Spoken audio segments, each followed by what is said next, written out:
Welcome to Within the Frame, where we bring the most pressing issues across the globe into focus. I'm Kim Mok-yeon.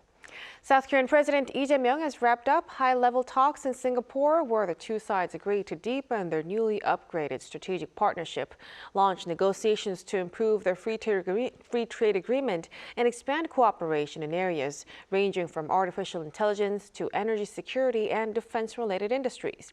The visit comes amid growing geopolitical uncertainty and intensifying competition between major powers, a backdrop that makes Southeast Asia increasingly central to South Korea's Indo-Pacific calculus. President Lee is now in the Philippines, this year's ASEAN chair, and a frontline state in ongoing tensions in the South China Sea.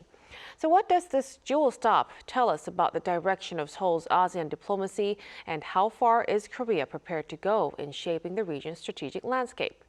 To help us unpack that, we are joined by Kim Dong-yeop, the director of the Korea Institute for ASEAN Studies at Busan University of Foreign Studies and president of the Korea Association of Southeast Asian Studies. A very big welcome, Professor.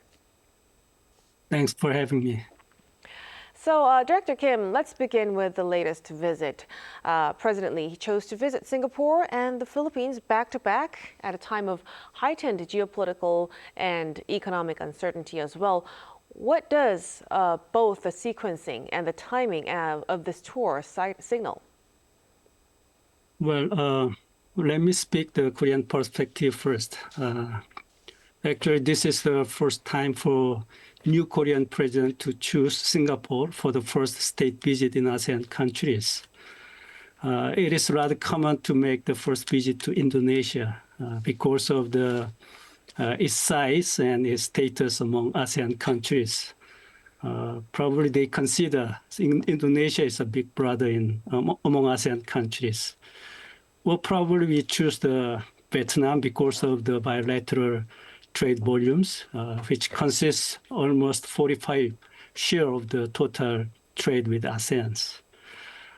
Korean president's first visit to ASEAN countries is a very powerful symbol that shows the new administration's main goal and direction in relation with ASEAN.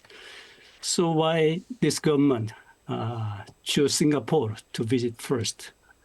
I think probably Lee administration is keen to find a strategic partner in coming era of artificial intelligence, which will dominate the future industry and economy. Actually, Singapore is the spearhead in AI industry among ASEAN members. Of course, it's a small city-state where equipped the infrastructure, so it will be the very good test bed.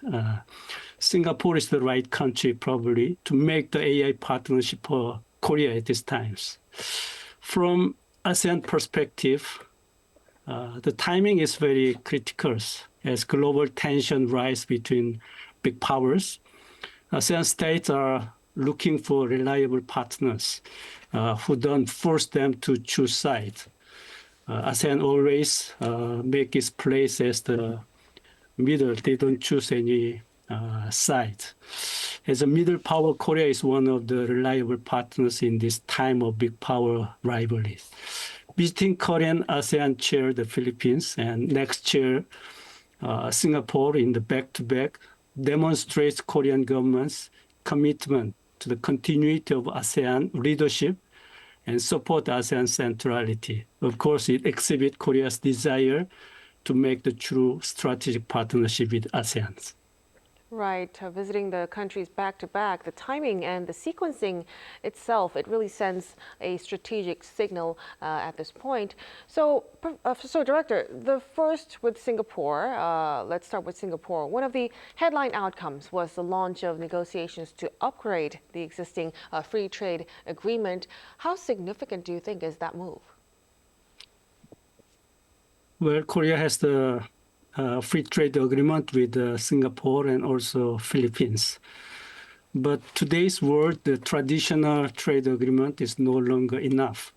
We are living in a time of supply chain risks where a single bottleneck can stop entire industry of the country. So upgrading the FTA means moving from simple trading finished products to building an integrated value chains. This move is significant because it focuses on the emerging digital economies such as AI industry and sensitive industries such as nuclear energy and defense industry. By upgrading these rules, Korea and ASEAN are essentially building an economic buffer that protect our industries from global shocks. It tells the world that while global trade might be slowing down, the partnership between Korea and ASEAN is accelerating in the future. I think that has the meaning of this enhancing the free trade agreement. So this, especially coming in this uncertain trade climate, the FTA seems to have a lot of weight into it. Now, if we widen our lens a little bit further, Singapore is often viewed as highly adept at balancing between major powers. Director Kim, do you think Seoul is capable of pursuing a similar strategy? Well, many scholars say that Singapore always makes a very smart move in balancing or hedging between the major powers. Perhaps because the Singapore is a state whose survival depends on the not making any enemies, not only among big powers, but also neighboring countries. The structural constraints faced by our country, South Korea, are more complex. South Korea is the former military alliance with the US and direct existential security threat from the North Korea. And of course, having close economic link with another big power, China. So we have a very complex environment, what we have. The Korean government is increasingly pursuing a principled autonomy that mirrors Singapore's logic. By deepening tie with ASEAN, Korea is not just balancing between the US and China, it is expanding its strategic space. So Korea is not trying to be Singapore, but we are learning from Singapore how to balance the big powers and also utilizing multilateralism, specifically through ASEAN, to reduce its dependency on any single superpower, such as the US or China. Right, definitely. So though we have a lot of lessons to learn from them, the structural constraints may limit that balancing act. Now, when we turn to the second leg of President Lee's trip, he's currently in the Philippines, and he just finished his summit with President Ferdinand Marcos Jr. And Philippines, of course, is this year's ASEAN chair. The country is directly involved in maritime tensions in the region. Director Kim, how does the Manila visit alter the strategic weight and messaging of this overall tour? First, I have to mention about the Philippines.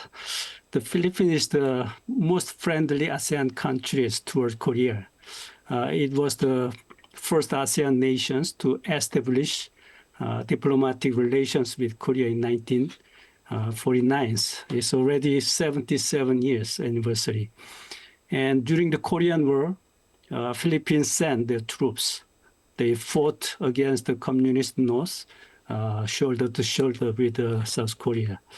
And of course, they sacrificed more than 100 soldiers, young Filipinos in Korean wars. Since then, the Philippines has consistently supported Korea's stance on North Korea within ASEAN forums. I think the true friends must never forget gratitude. The Korean government should carefully listen to the needs of the Philippine government and accommodate them as much as possible within its capacities. The President Lee's visit to Manila may change the tour from economic first to security inclusive and enhancing friendship. I think as a current ASEAN chair, the Philippines sits at the heart, as you mentioned, that the region's most pressing maritime tensions. This visit elevates the Philippines from the traditional labor and tourism partner to digital industry partner, as well as frontline strategic partners. It signals that Korea ready to engage in difficult conversation with the Philippines in constructive ways about regional stability, maritime security, and defense industry cooperations. It will prove that Korea is ready to be the true partner to the regional security as promised in the CSP vision of this government. Right. Speaking of CSP, Director Kim, when we look at the bigger framework behind the visit, the presidential office, it says that the goal is to operationalize the comprehensive strategic partnership CSP vision announced at last year's Korea-ASEAN summit. So in practical terms, what would a meaningful delivery look like beyond declarations that were held at the summit? Well, meaningful delivery requires moving from summit diplomacy to institutionalized implementations. To go beyond declaration, we need to follow the progress of the signed MOUs and promises. And furthermore, the Korea's bilateral project with Singapore and the Philippines actually need to spill over into the broader Korea-ASEAN cooperation framework. Well, it is also necessary to strengthen people-to-people connectivity by giving more effort to increase mutual understandings. It needs to foster deeper institutional links, not only government levels, but also academic and civil societies. I hope that Korea truly earned the heart of ASEAN people and strengthen long-term cooperation based on the mutual trust. As an episode, I just observed the meetings with Singapore, the state visit to Singapore. And Singapore Prime Minister Wong mentioned about K-pops. He loved Korean cultures. That is very general in Southeast Asian peoples. They really love Korean pop cultures and Korean food, many things. But in another venues, we have the Korea-Singapore, I think it's AI Connect forums. In that forums, the foreign minister, Vivian of Singapore, he mentioned about, he suggests to the Korean government 3 suggestions. The first suggestion about building trust of the, mutual trust for the supply chain, or that is what he mentioned. I think there is some bone in his words. Koreans are very much loved, and the ASEAN peoples really like the Korean cultures. But in their deep minds, we did not give the trust. So that is, I think, very essential to we have to establish. So it will be the standard to judge whether the administration CSP vision toward ASEAN is successfully taken place or not. Right. That's what my comment.